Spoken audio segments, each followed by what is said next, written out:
We are extremely pleased that you are here. It is good to come together for the purpose of co-creating. Do you agree? Yes. You're knowing what you're wanting? Yes. You know you are a vibrational being? Yes.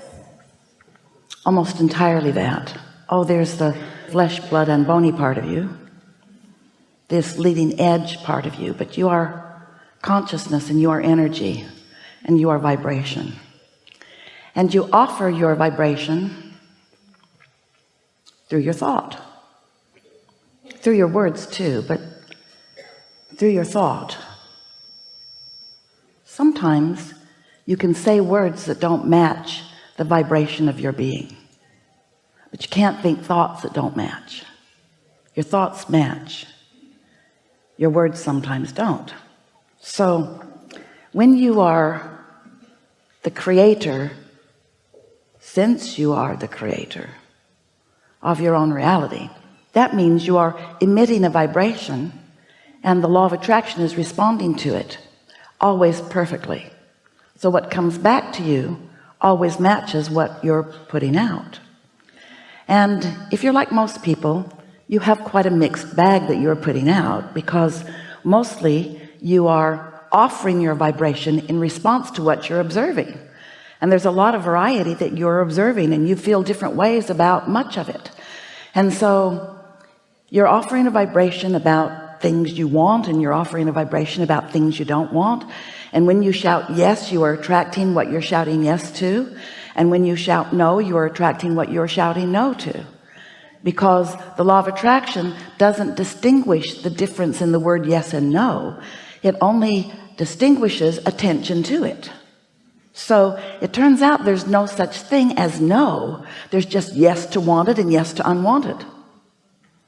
And so when you begin to understand that, if you're like most people, you decide that you're going to be more deliberate about what you give your attention to. But the law of attraction has been responding to so many of your thoughts for so long that you have some patterns going, some momentum going, that sometimes are hard to break, because the law of attraction frankly won't let you let go. When you have been thinking something for a while, maybe even because your mother thought it, or because a lot of people around you are thinking it, even though it isn't something that you want, because you've been thinking it, it's active in your vibration and therefore showing up often in your life experience. And so we come along as teachers to help you to understand these universal laws, and to help you get a handle on how to live happily within them. And we say to you, be more deliberate about your thought, but we also must say to you, give yourself a break, because you've got some momentum going. A belief is a thought that you continue to think, and the reason you continue to think it is because you've thought it, so law of attraction delivers it up to you more easily. Some thoughts are easier for you to think, and you know what thoughts those are? The most practiced thoughts. The most practiced thoughts are the thoughts that are the easiest for you to think, because they're the thoughts that have the most momentum. So you need to give yourself a break when all of a sudden you can't stop hating that person that you've hated for so long.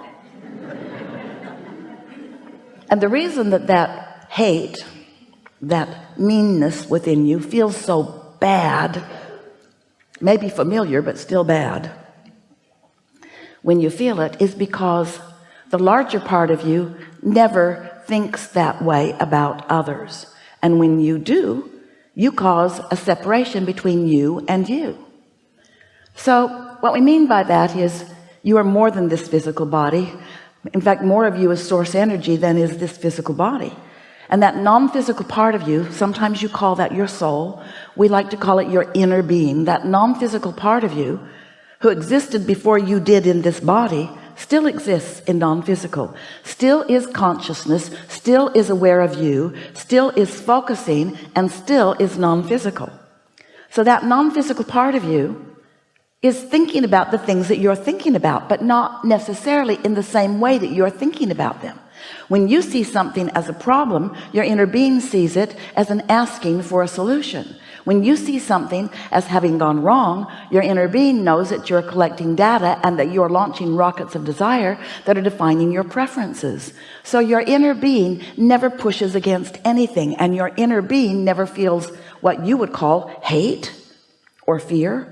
Your inner being is pure positive energy. Your inner being is the vibrational equivalent of what man wants to call source energy or God. It's pure love. It's non-resistant.